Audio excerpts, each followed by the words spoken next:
नमस्कार साथियों, स्वागत है आप सभी का आपके अपने YouTube चैनल ई कृषि इंडिया में। आज हम बात करेंगे agro climatic zones of India के बारे में। इसको बेसिक तरीके से समझने की कोशिश करेंगे और आशा करते हैं कि आपको यह टॉपिक यहीं याद हो जाए।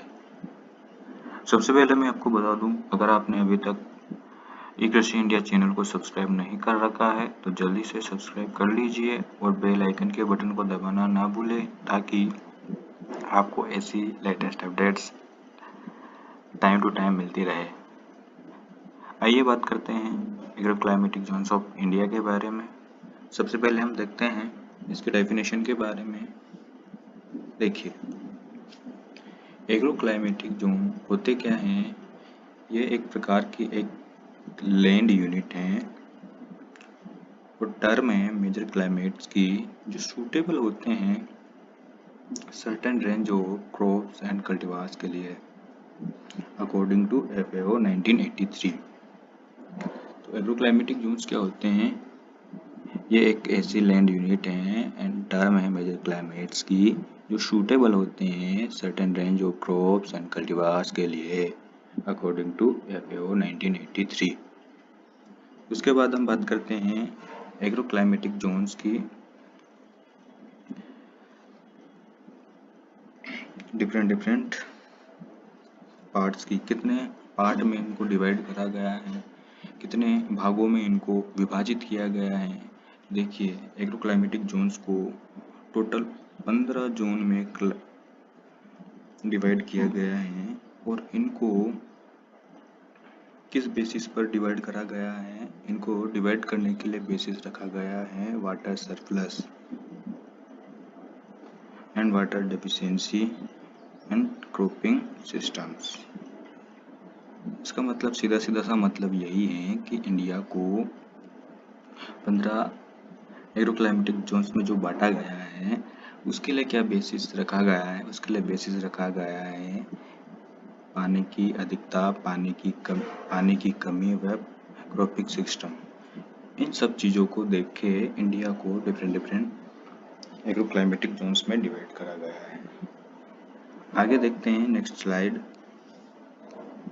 ये रहे आपके टोटल 15 एग्रो क्लाइमेटिक जोन्स। आइए देखते हैं कौन कौन से हैं, इनको याद करने की कोशिश करते हैं। देखिए, एक तो हिमालय है अपने भारत में और एक गंगा नदी है और एक पठारी भाग है, वह कोस्टल रीजन है। बाकी गुजरात है, राजस्थान है और आइलैंड्स हैं। ठीक है, तो देखिए हिमालय के रीजन में एक तो वेस्टर्न हिमालय, एक ईस्टर्न हिमालय। गंगा के रीजन में एक तो lower Gangetic plain, middle Gangetic plain, upper Gangetic plain, trans Gangetic plain. उसके बाद देखते हैं पठारी भाग में।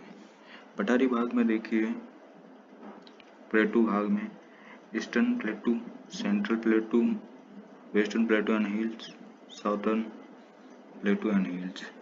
उसके बाद देखते हैं कोस्टल रीजन में eastern coast plain and hills, western coast plain and hills. उसके बाद गुजरात एरिया,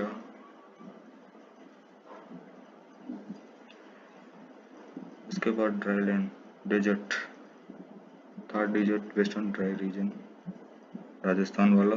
इसके बाद आइलैंड्स का पार्ट। आइए इनको बिल्कुल अच्छे से समझने के लिए हम मैप देखते हैं इंडिया का, और इंडिया के मैप में देखते हैं कि ये रीजन कौन कौन सी लोकेशन में स्थित है।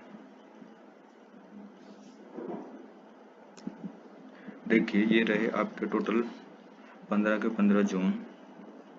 देखिए, जो ये पार्ट है ऊपर वाला, ये है हिमालय रीजन। हिमालय रीजन में जो ये फर्स्ट नंबर पे हैं जम्मू एंड कश्मीर एंड हिमाचल वाला एरिया। इस हिमालय एरिया को हम वेस्टर्न हिमालय कहते हैं और जो ये सेवन सिस्टर वाला आसाम त्रिपुरा वाला जो एरिया है, इसको हम कहते हैं ईस्टर्न हिमालय रीजन। उसके बाद हम देखते हैं इस हिमालय के जस्ट नीचे गंगा नदी का रीजन है। गंगा नदी का जो रीजन है ये वाला रीजन है, 3 नंबर से लेके 6 नंबर तक। जो ये रीजन है, इसमें जो सबसे अपर का पार्ट है ये 6 नंबर का, ये है trans Gangetic region, Punjab Haryana वाला रीजन। इसके बाद वाला यूपी बिहार वाला, यूपी और पश्चिम बिहार वाला एरिया 5 नंबर का, ये है अपर गंगेटिक प्लेन। इसके बाद नेक्स्ट ये जो रीजन है 4 नंबर का, ये रीजन है मिडिल गंगेटिक प्लेन। इसके जस्ट बाद वाला 3 नंबर पे जो रीजन है ये है लोअर गंगेटिक प्लेन। ठीक है, नेक्स्ट देखते हैं हम कोस्टल एरियाज। कोस्टल एरिया में एक तो ये वाला कोस्टल एरिया पड़ता है, एक ये वाला कोस्टल एरिया पड़ता है। ये भी कोस्टल एरिया है, लेकिन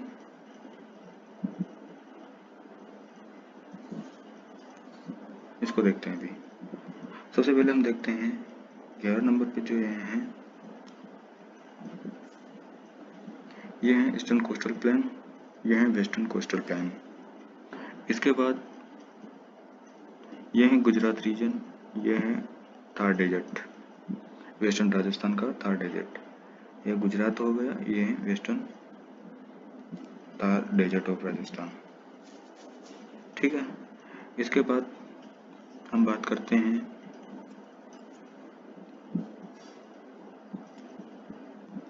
पठारी भाग का। ये जो बीच का एरिया है ये पठारी भाग है। इस पठारी भाग में ये 7 नंबर का जो है ये है ईस्टर्न प्लेटो एंड हिल्स। ये 9 नंबर का जो है ये है western plateau and hills. And जो ये 8 नंबर का है ये है सेंट्रल प्लेटो एंड हिल्स। इस सेंट्रल प्लेटो एंड हिल्स को मालवा एंड अपलैंड भी कहते हैं। इसके बाद जो 10 नंबर पे है ये है साउथर्न प्लेटो एंड हिल। ये साउथर्न प्लेटो एंड हिल को दक्कन का पठार भी कहते हैं। तो देखिए, सीधी सी बात है, इनको याद करने के लिए ज़्यादा एफर्ट लगाने की ज़रूरत नहीं है। इनको बिल्कुल याद रखने के लिए हमें माइंड में इंडिया का मैप रखना होगा। इंडिया के मैप के अकॉर्डिंग हम इंडिया की लोकेशन के अकॉर्डिंग इनको याद कर सकते हैं। देखिए, जैसे कि हिमालय में हमने पढ़ा कि इधर हिमालय के रीजन को देखते हैं, ये हिमालय रीजन है। अब देखिए, हिमालय का ये वेस्टर्न पार्ट है तो वेस्टर्न हिमालय हो गया, हिमालय का ईस्टर्न पार्ट है तो ईस्टर्न हिमालय हो गया। उसके बाद हम देखते हैं ये गंगा का रीजन है। गंगा के रीजन में सबसे नीचे वाला एरिया लोअर गंगेटिक, उससे ऊपर मिडिल गंगेटिक, उससे ऊपर जाओगे अपर गंगेटिक, उससे और ऊपर जाओगे तो ट्रांस गंगेटिक प्लेन। उसके बाद हम देखते हैं कोस्टल रीजन में। कोस्टल रीजन में हम देखते हैं तो देखिए, पूर्व में जो कोस्टल है उसको eastern coastal plain and hills कर देंगे। उसके बाद जो वेस्ट का कोस्ट है उसको western coast plain and hills कह देंगे। उसके बाद गुजरात वाले रीजन को याद करने की जरूरत ही नहीं, गुजरात ही कह देंगे, गुजरात प्लेन एंड हिल्स कह देंगे। उसके बाद वेस्टर्न राजस्थान या थार डेजर्ट, उसको ये भी आसानी से याद हो जाएगा। उसके बाद जो मिडिल का पार्ट है ये पार्ट है पठारी भाग। इस पठारी भाग को देखते हैं, ये है पठारी भाग, 7, 8, 9, 10 नंबर का पठारी भाग। 4 पार्ट है पठारी भाग में। तो देखिए, पूर्व में स्थित पठारी भाग पूर्वी पठारी, पश्चिम में स्थित पठारी भाग पश्चिमी पठारी, और जो ऊपर है ऊपर वाला इंडिया के सेंट्रल रीजन पड़ता है तो सेंट्रल प्लेटो एंड हिल्स कहलाएगा। उसके बाद जो नीचे वाला पठारी भाग है उसको दक्कन का पठार कहते हैं, जो साउथ में पड़ता है इसको साउथर्न प्लेटो एंड हिल्स भी कह देंगे। आशा करते हैं आपको ये समझ में आया बहुत आसान तरीके से मैप के अकॉर्डिंग। इसको आप 1-2 बार प्रैक्टिस करोगे घर पे तो आसानी से याद हो जाएगा। इसका स्क्रीनशॉट ले सकते हो। धन्यवाद। हमारी स्लाइड पूरी हो चुकी है और हमारे साथ बने रहने के लिए चैनल को सब्सक्राइब जरूर करें। धन्यवाद।